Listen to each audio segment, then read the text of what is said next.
Olá amigos, bom dia a todos. Hoje então estamos novamente reunidos e o propósito dessa reunião é a gente conversar sobre o encontro de Jesus com a mulher cirofenícia. Esse encontro está narrado no Evangelho de Marcos, lá pelo capítulo 7, por volta ali do versículo 23, 24, e no de Mateus, no capítulo 15, ali começando no versículo 21 em diante.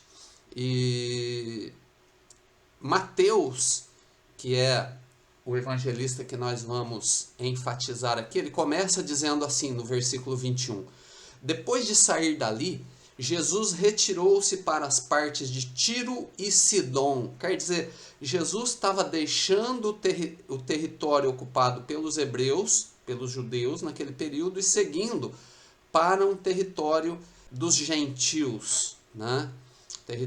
A cidade de Tiro e de Sidom não faziam parte do ambiente onde ele estava acostumado a pregar junto ao seu povo. E aí, Marcos complementa um pouco essa ideia dizendo assim, ó, e entrando em uma casa, não queria que ninguém soubesse, mas não foi possível ocultar-se, né? Bom, o que pretendia Jesus indo para fora da Judéia, indo para fora dos territórios e ingressando nesses povos politeístas, né? É uma pergunta interessante que a gente pretende, à medida que a gente for conversando aqui, compreender melhor. Marcos e Mateus, eles registram, e isso é interessante, dois evangelistas registraram, e o registro é uma coisa rara. Então, se foi registrado é porque existe importância nesses textos, né? É digno de ter sido registrado. Notem que não é comum encontrar registros nesse período, no tempo do Cristo. Então, esse elemento tem que estar sempre presente na nossa análise dos textos. Foi registrado, então tem alguma utilidade que eles viram. Se eu não estou vendo, bom, problema possivelmente está em mim que não estou conseguindo identificar. Bom, o segundo aspecto é o aspecto da utilidade. Por quê? Porque isso vai caracterizar os gestos, os atos e as palavras do Cristo. Então, tem utilidade. E na nossa concepção, o que tem acontecendo, que vem acontecendo tanto na viagem como nos elementos que vão estar presentes nesses momentos, é uma grande lição. O Cristo está ali para ensinar algo. E os alunos são, na nossa concepção, os apóstolos. Os principais alunos são os apóstolos, né? E a lição vai traçar algumas ideias a respeito do povo de Deus. Porque o Cristo é o Messias enviado para o povo de Deus. E Jesus, então, ele vai expandir um pouco esse conceito. O projeto dele é expandir um pouco esse conceito na identidade dos seus seguidores, dos seus apóstolos, dos seus discípulos. Seria possivelmente, dentro dessa ideia, uma referência para os seus seguidores, para aquele que viria depois, Paulo, que seria o grande responsável a conduzir, a levar a mensagem do Cristo para os chamados gentios. E sem isso talvez já houve uma resistência por parte dos apóstolos, mas talvez essa resistência fosse tão grande que inviabilizasse a própria tarefa de Paulo de Tarso, né? E notemos que Marcos, ele narra que o Cristo entra numa casa e ele está em Tiro, em Sidom, quer dizer, ele já tem seguidores fora do território dos judeus. Então, Paulo será o primeiro seguidor do Cristo a levar a sua mensagem para fora dos muros dos hebreus, mas aqui nós percebemos que já há seguidores do Cristo fora desse território. Isso vai se repetir, por exemplo, na Samaria. Isso vai acontecer também quando Cristo sai e segue para Decápolis. Então existem algumas passagens que vão nos mostrando Cristo fora do seio dos hebreus, fora daquele conjunto do povo judeu, né? Então, vamos seguindo aqui com a leitura para a gente, então, acrescentar novas informações que possam nos fazer compreender esse contexto geral. Em Mateus, no capítulo 15, versículo 22, o evangelista diz assim: eis que uma mulher cananeia, então ele oferece já uma identidade, cananeia, ela vem de Canaã, né? Que saíra daquele território, gritou dizendo: Senhor, filho de Davi, tem misericórdia de mim. Minha filha está horrivelmente endemoniada. Está possuída. Existem alguns aspectos que a gente pode ler nas entrelinhas aqui. O primeiro é que essa mulher não possui um marido, porque, segundo a cultura geral daqueles povos, o responsável por buscar auxílio é o marido. É o marido. A gente viu já em Jairo, né, que vai buscar ele ajuda do Cristo no caso da filha dele. Tem duas ou três conversas nossas que a gente analisou Jairo. Então esse é um caso, né? E aqui quem vai é a mulher. Isso significa que ela não tem um marido e que ela de alguma maneira já teve um relacionamento, porque tem uma filha, né? Isso é incomum. Isso não é comum no tempo do Cristo, né? E mostra esse aspecto da mulher sendo forçada, porque pela cultura local ela não deveria fazer aquilo, mas ela se vê obrigada àquele movimento, né? Outro elemento é que ela reconhece e acredita no caráter messiânico. Ele, o Cristo, o Messias, o enviado. Ela se refere a ele como filho de Davi. Ela conhece a história do povo judeu. Bom, vamos deixar no ar. Mas ela conhece, dá para ver aqui. Ela conhece Davi. Ela entende essa relação que há, apesar de ser uma cananeia, né? Como? Bom, e ela tem, acima de tudo, acima de conhecer a história, ela acredita naquele homem como sendo o Messias. Ela tem fé. Coisa que nós vamos perceber, muitos judeus acabam desprezando a figura do Cristo, não terão a crença, a fé, a esperança que essa mulher deposita no Cristo. E em nossa análise é aqui que tem início a grande lição, que não se destina à mulher, mas que vai envolvê-la, mas que se destina aos apóstolos. É o grande fundamento, o objetivo dessa viagem do Cristo. E aí, em Mateus, no capítulo 15, versículo 23, Mateus nos dirá assim: mas ele não lhe respondeu.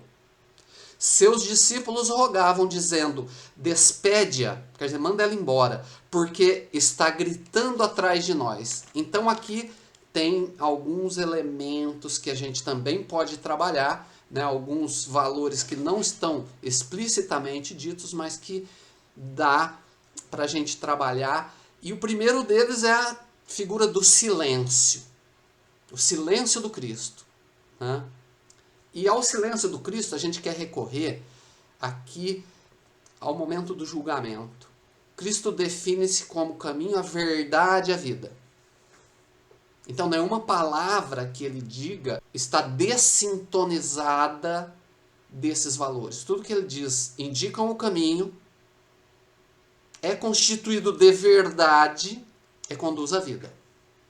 Esse caminho que ele indica conduz à vida. Então, essa é a definição que o Cristo dá de si mesmo.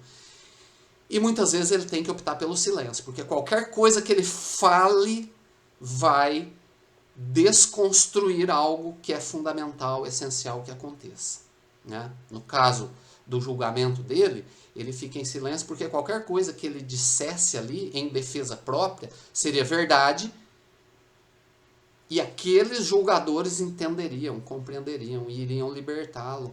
Isso não podia acontecer. Por quê? Porque aquele julgamento, aquela condenação iria, no caso, amalgamar nos seus apóstolos tudo que eles tinham ensinado. iriam condicionar o retorno do Cristo para que os apóstolos compreendessem de forma mais profunda o reino de Deus, a vitória da vida sobre a morte. Quer dizer, as ideias do mundo espiritual, há muitas moradas na casa do meu Pai. E aqui, novamente, o silêncio é a opção do Cristo. Não é um descaso, mas qualquer coisa que ele dissesse ali iria desandar o caldo que estava começando a se moldar e que construiria a grande lição. Então, vamos lembrar que o Cristo conhecia profundamente cada um dos personagens que estavam ali, inclusive a mulher. O Cristo conhecia profundamente o sentimento que movia cada um desses personagens, seus apóstolos, seus discípulos, as pessoas que estavam no entorno e a mulher. Por única opção de silêncio, a gente se refere a esse cumprimento do objetivo da viagem, a lição aos apóstolos. E a lição não tarda, porque ele vai responder aos apóstolos agora. Porque os apóstolos vão pedir para ele, o caldo ebuliu. Os apóstolos vão pedir, despede a mulher. Esse sentimento está presente muito antes e ele conhece, mesmo antes da viagem. É o sentimento do povo escolhido.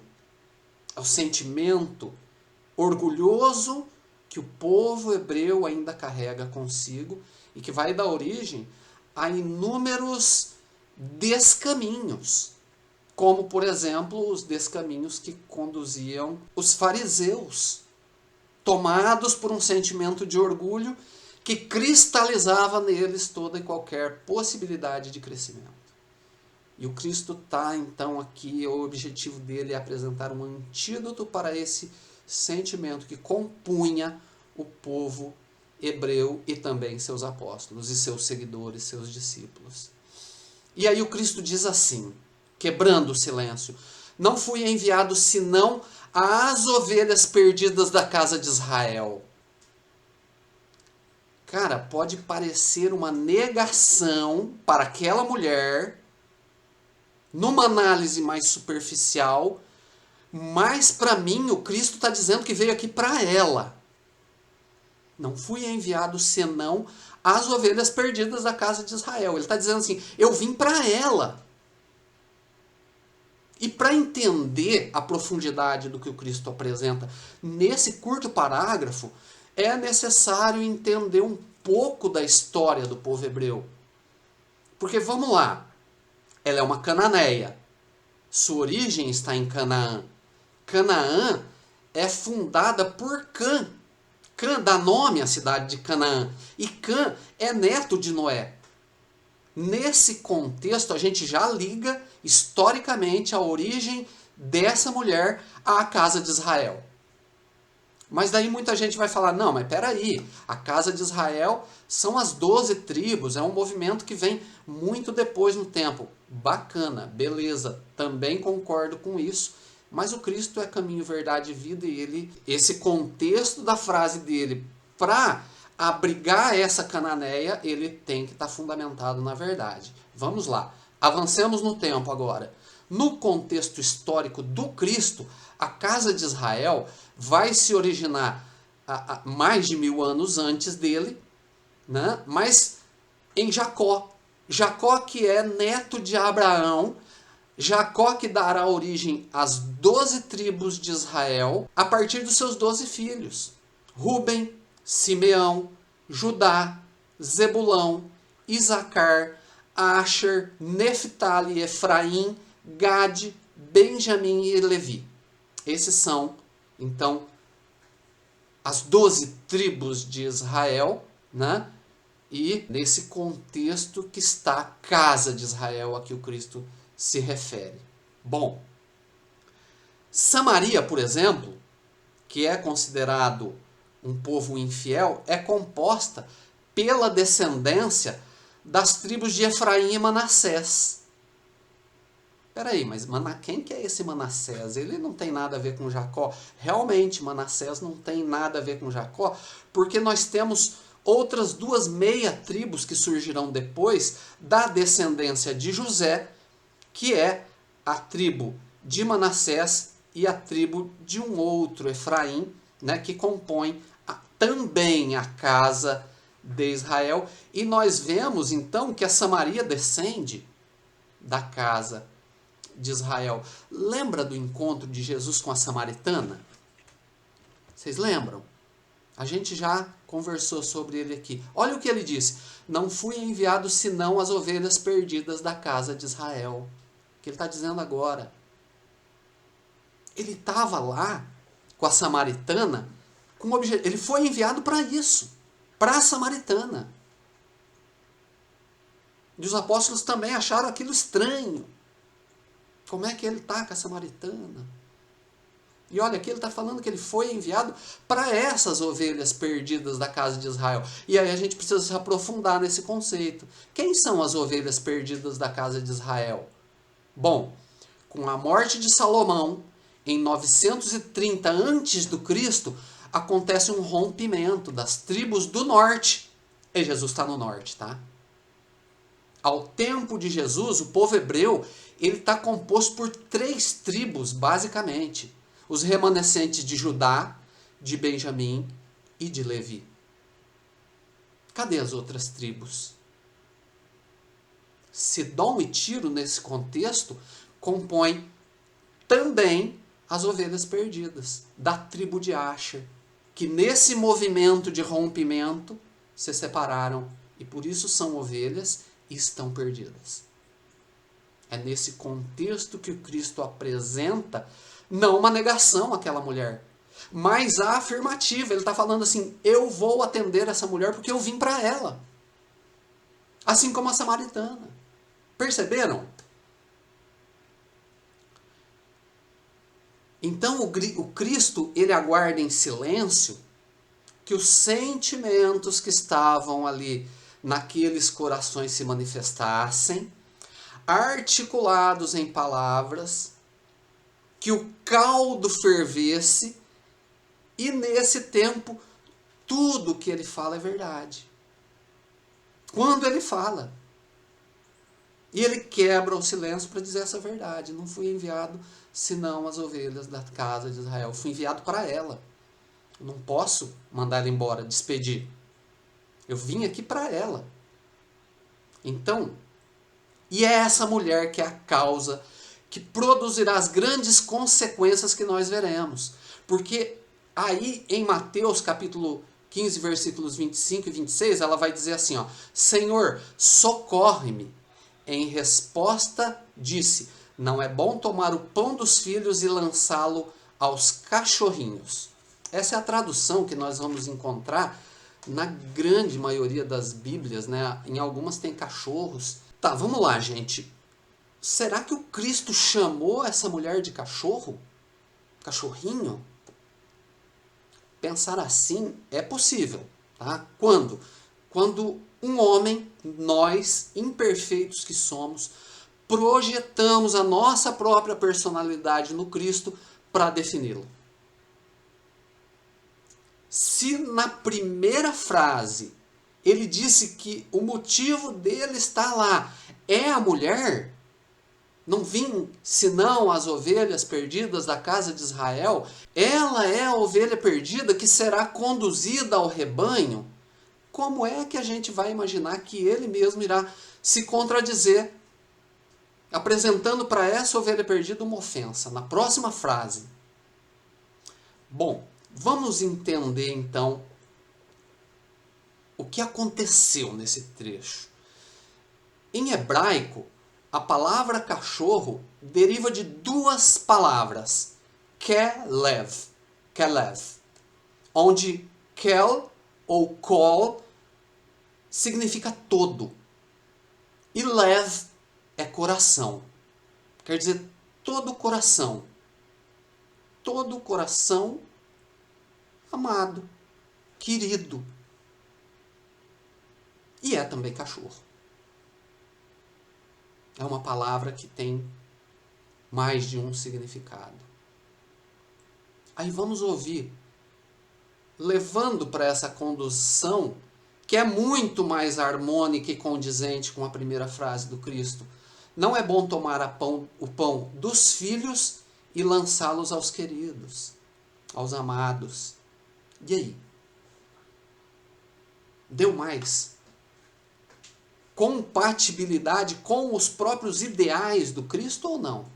Ou a gente deve usar cachorro aqui? Vamos entender aqui que a gente está falando do Cristo. E a gente não pode espelhar as nossas emoções no Cristo, mas a gente tem que tentar compreender as dele. E o Cristo tem uma lição em curso aqui. Não é por acaso que ele vai empregar essa palavra que carrega dois sentidos. Na verdade, o objetivo dele é empregar essa palavra mesmo. Ele quis fazer isso. Isso não aconteceu por acaso. Ah, não, mas a palavra, ele poderia ter empregado outra. Mas ele quis empregar essa palavra aqui. E conseguir penetrar nessa sutilidade, para alguns não vai significar nada. Outros vão simplesmente negar aquilo que a gente apresenta aqui. Mas para alguns será um momento revelador. Será uma epifania. E para a mulher foi. Cara, para a mulher foi. A gente consegue ler esse momento na mulher pela resposta dela. Ela vai dizer assim, ó, sim, Senhor, mas também os cachorrinhos comem das migalhas que caem da mesa dos seus senhores. E cara, pra gente entender isso, a gente precisa estudar. Para chegar nessa formação de uma palavra hebraica que está longe da nossa cultura, mas ela é contemporânea do Cristo. Ela, ao analisar a frase que o Cristo falou para ela conhece os significados de Kelev. Ela sabe que significa querida, amada, mas ela sabe que significa cão. E ela assume a atribuição de cão. Ela fala, o Cristo está me chamando aqui de cão, não de amada, de querida. Por isso que a resposta dela tem essa composição que leva exatamente para o caminho do cão comendo a migalha de um senhor que cai de cima da sua mesa. É talvez por isso a colocação do Cristo pelos tradutores tenha seguido o mesmo caminho da conotação da interpretação da mulher, quando isso é completamente equivocado, porque o Cristo não chama de cão. Quando ele compõe a frase no sentimento dele, é querido, é amada. Ele ama a humanidade. Não dá para pensar diferente. Mas a mulher, sim, ela analisa e fala, não, jamais, eu sou inimiga desse povo. Talvez sem perceber que é herdeira das tribos. E ela assume. Mas mesmo assim, mesmo assumindo que o Cristo fala de maneira pejorativa, para ela se mantém em paz. Ela mantém a sua humildade e renova o seu pedido. Talvez se fôssemos nós, a gente teria já dado um xingão, se irritado. Ela não. Ela é a ovelha que não está mais perdida ali. Ela é a ovelha que oferece a todos os presentes essa lição inesquecível. É por isso que foi registrada. É importante. E aí eu me lembro da maneira como nós interpretamos o mundo que nos cerca e como isso faz toda a diferença. Porque em uma ocasião, eu acordei muito cedo numa manhã e ninguém em casa estava acordado. E por acaso eu estava visitando os meus pais.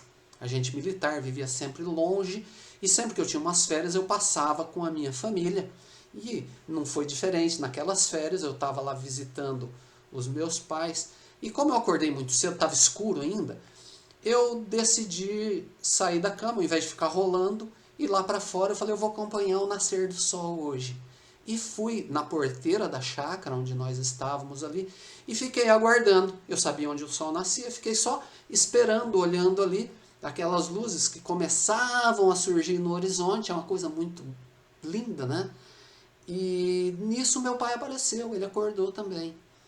E ficamos nós dois juntos presenciando aquele espetáculo que o mundo nos oferecia. E só de pensar nisso eu já me emociono hoje. Foi um momento que eu jamais vou me esquecer. Mas aí, o dia nasceu, a escuridão desapareceu, e aí um dos vizinhos se aproximou da gente. E estava um dia maravilhoso. Aquele céu de um azul belíssimo, pouquíssimas nuvens, o sol ainda subindo, mas já deixava tudo muito claro. E à medida que aquele vizinho se aproximou, eu olhei para ele e falei assim, que dia bom hoje, né? E ele olhou para mim e falou assim, diabão? Diabão? E aí, até hoje eu me recordo desse evento vinculando